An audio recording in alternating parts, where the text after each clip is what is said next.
Hello friends. तो episode 4 की शुरुआत में हमें 4 दिन पीछे की कहानी को दिखाया जाता है, जहां देखते हैं कि इंस्पेक्टर होंग 2 कोला की कैन लेकर जज कांग के पास जाता है और कैन देकर कहता है कि हंसू का केस फिर से इन्वेस्टिगेट किया जाएगा और चाइल्ड अब्यूज के मामले में जियोंग से पूछताछ की जाएगी। फिर आगे कहता है कि मैं सोचा हूँ कि अब से तुम्हें नहीं पूछूंगा कि तुम मुझे क्यों मारी, क्योंकि मैं मरकर वापस आया हूँ। यह बात कोई भी नहीं मानेगा। तो कांग कहती है, अच्छा तो मानते हो कि मैं डेमन हूँ? तो होंग कहता है, तुम अजीब हो पर बुरी नहीं हो। फिर जज कांग होंग को खाली कैन देकर कहती है कि इसे रिसाइकलिंग में डाल देना। इसके बाद होंग कैन लेकर जा रहा हूँ कहकर चला जाता है। फिर आगे देखते हैं कि जीहू अपने घर लौट रहा होता है तो वह एक ओल्ड लेडी को बहुत सारा सामान पकड़े देखता है तो वह उसकी हेल्प करता है। तो वह लेडी उसे एक कोल्ड ड्रिंक की बोतल देती है, जिसे लेकर वह घर चला जाता है। फिर उस लेडी के पास जियोंग आती है और उसे कुछ पैसे देती है और किसी को कुछ मत बताना कहती है, क्योंकि जियोंग उस कोल्ड ड्रिंक में नशे की दवाई मिला दी है और जियोंग ही उस लेडी को ऐसा करने को कही थी। दरअसल पहले जियोंग जीहू को लेने आई थी तो उसकी दादी उसे ले जाने को मना कर दी थी। दरअसल जियोंग जीहू को अपने पास रखना चाहती थी, क्योंकि जीहू जियोंग को उसके पापा को मर्डर करते हुए देखा था। तो जियोंग को डर था कि जीहू पुलिस को यह बात ना बता दे। फिर आगे देखते हैं कि जीहू घर जाता है और अपनी दादी को वह कोल्ड ड्रिंक्स देता है, जिसे पीने के बाद वह बेहोश हो जाती है। तभी वहां जियोंग आती है और जीहू को अपने साथ ले जाती है। इसके बाद आगे देखते हैं कि इंस्पेक्टर होंग के पास जीहू का कॉल आता है और वह बताता है कि उसकी माँ उसे जबरदस्ती शहर ले आई है और उसे बहुत डर लग रहा है। इतना बताने के बाद फोन कट हो जाता है। तो इंस्पेक्टर होंग जल्दी से जियोंग के घर की ओर निकलता है। फिर जब वह रास्ते में होता है तभी थाने से कॉल आता है कि जीहू की दादी बेहोश है और उसे हॉस्पिटल पहुंचाया गया है। फिर इंस्पेक्टर होंग जियोंग के घर पहुंचता है और जोर जोर से दरवाज़ा पीटकर खुलवाता है, पर कोई दरवाज़ा नहीं खोलता। तो वह दौड़कर बाहर फ़ोन बूथ के पास जाता है तो वहाँ जीहू डरा हुआ एक जगह पर बैठा होता है। फिर वह बताता है कि उसकी माँ उसे जबरदस्ती यहाँ ले आई और बाथ टब में उसे डुबो रही थी।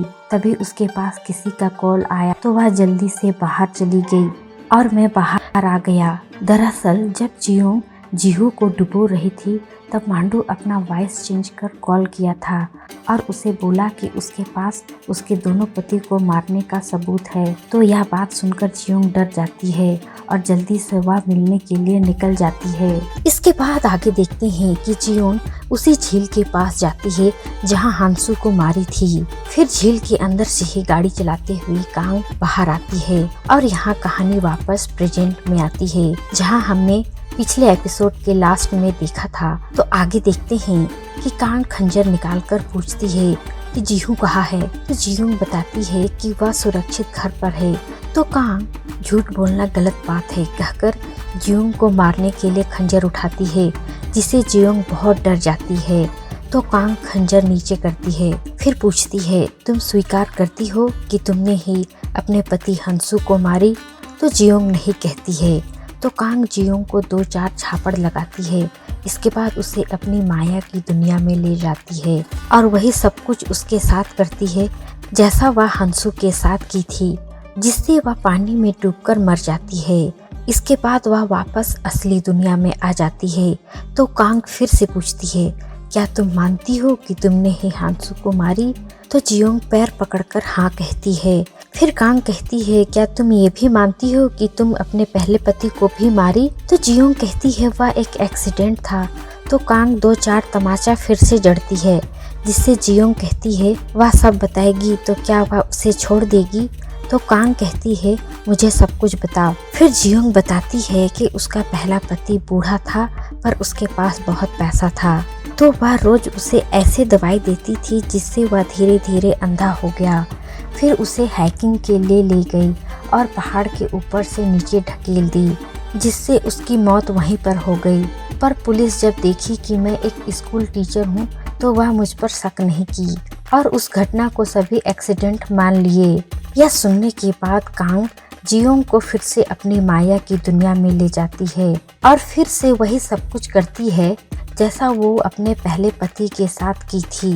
तो जियोंग इस तरह से बार बार मरकर थक चुकी थी, तो वह कांग के पैर पकड़कर गिड़गिड़ाने लगती है और सब कुछ खत्म करने की बात कहती है।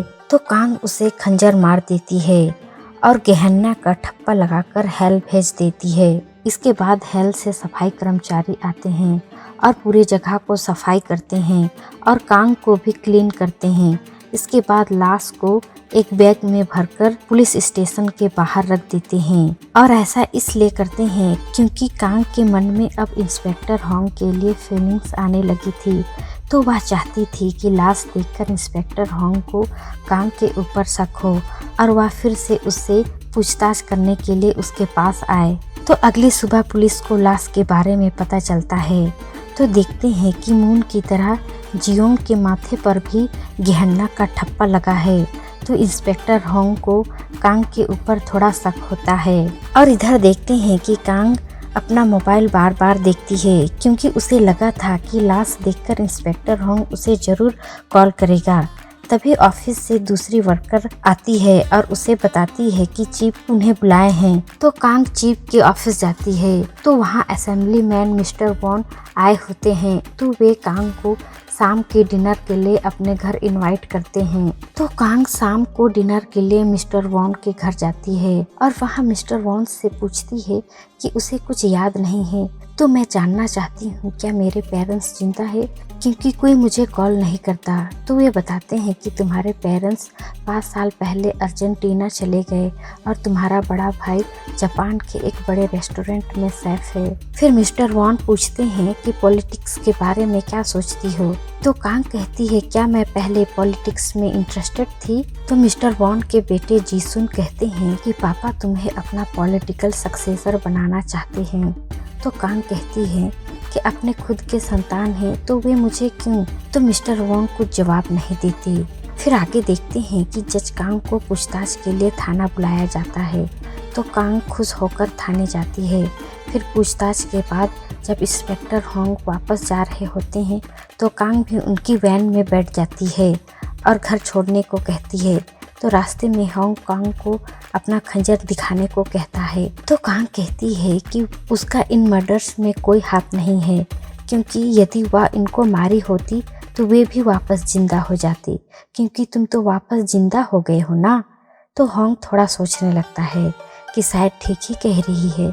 फिर कांग के घर पहुंचने के बाद जब वैन से दोनों नीचे उतरते हैं तो एक और लेडी होंग को कहती है कि जिंदा रहना चाहते हो तो इससे दूर रहना और यह कहकर वह वहाँ से चली जाती है। तो होंग उसकी बात सुनकर आश्चर्य हो जाता है। फिर कांग भी अपने रूम चली जाती है। फिर अगले दिन इंस्पेक्टर होंग को पता चलता है कि जियोंग की गाड़ी झील के पास पाया गया। तो वह उस जगह पर इन्वेस्टिगेट करने जाता है। तो वहाँ कोला की खाली कैन देखता है जो वैसे ही मुड़ी हुई थी जैसे कांग मोड़ती है।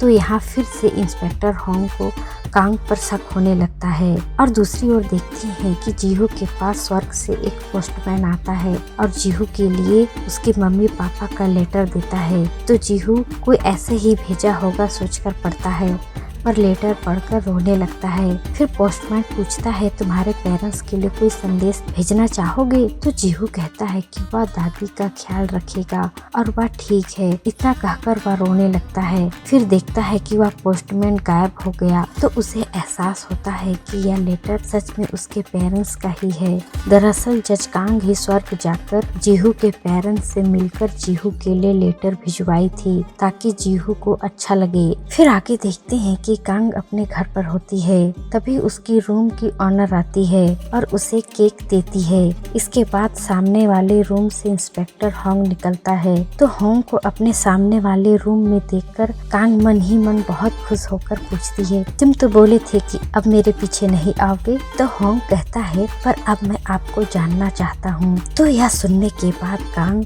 होंग को एकटक देखने लगती है। तभी उसकी धड़कन इतनी जोरों से धड़कने लगती है कि वह बेहोश होने लगती है और होंग उसे संभालने लगता है और यह एपिसोड यहीं एंड हो जाता है। तो फ्रेंड यहाँ तक देखने के लिए धन्यवाद।